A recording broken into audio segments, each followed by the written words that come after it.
ಕಡಲೆಯನ್ನು ಬೇಯಿಸಿ ಉಳಿದಿರುವಂಥ ನೀರಿರ್ತದಲ್ಲ, ಆ ನೀರಲ್ಲಿ ಮಾಡಿದ ಸಾರು ಅಂತ ಹೇಳಿದರೆ ನೀವು ನಂಬ್ತೀರಾ.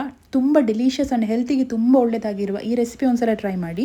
ಆ್ಯಕ್ಚುಲಿ ನಾನು ಇದನ್ನು ಫಸ್ಟ್ ಟೈಮ್ ಟ್ರೈ ಮಾಡಿದ್ದೆ. ಟೇಸ್ಟ್ ಮಾತ್ರ ಅಲ್ಟಿಮೇಟ್ ಆಗಿತ್ತು. ಈ ಬೇಯಿಸಿದಂಥ ಕಡ್ಲೆಯನ್ನು ಸಪ್ರೇಟಾಗಿ ತೆಗೆದಿಟ್ಟುಕೊಳ್ಳುವ. ಮಿಕ್ಸಿ ಜಾರಿಗೆ 5 ಎಸ್ಲು ಬೆಳ್ಳುಳ್ಳಿ, 1 ಸ್ಪೂನ್ ಜೀರಿಗೆ, 1/2 ಸ್ಪೂನ್ ಪೆಪ್ಪರ್, 2 ಬ್ಯಾಡಗಿ ಮೆಣಸು ಹುರಿದಿಟ್ಟಂಥದ್ದು, 1 ಕಂಪ್ಲೀಟ್ ಆಗಿರುವ ಟೊಮ್ಯಾಟೊ, ಇದಿಷ್ಟನ್ನು ಹಾಕಿ ಸ್ವಲ್ಪ ಕಾಯಿ ತುರಿ ಹಾಕಿ ಇದನ್ನು ಚಂದ ಗ್ರೈಂಡ್ ಮಾಡಿಕೊಳ್ಬೇಕು.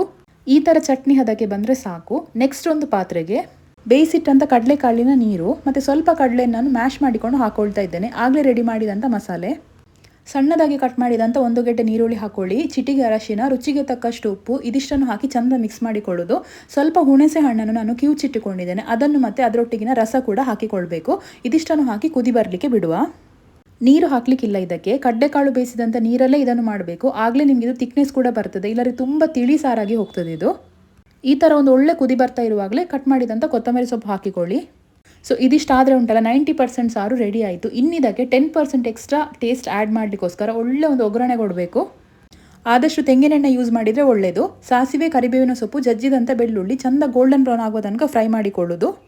ಸೊ ಲಿಡ್ ಓಪನ್ ಮಾಡಿ ಈ ಒಗ್ಗರಣೆಯನ್ನು ಸಾರಿಗೆ ಮಿಕ್ಸ್ ಮಾಡಿಕೊಂಡು ಊಟ ಮಾಡಿದರೆ ಉಂಟಲ್ಲ ಫಸ್ಟ್ ಕ್ಲಾಸ್ ಒಂದು ಊಟ ಆಗ್ತದೆ. ಸುಮ್ಮನೆ ಈ ಕಾಳು ಬೇಯಿಸಿದಂಥ ನೀರನ್ನು ಎಸೆಯುವುದಕ್ಕಿಂತ ಈ ಥರ ಒಂದು ರೆಸಿಪಿ ಟ್ರೈ ಮಾಡಿ ನೋಡಿ, ಸೂಪರ್ ಆಗ್ತದೆ. ತಿನ್ನಲಿಕ್ಕೆ ಸಹ ಅಷ್ಟೇ ಟೇಸ್ಟ್ ಕೂಡ ಇರ್ತದೆ.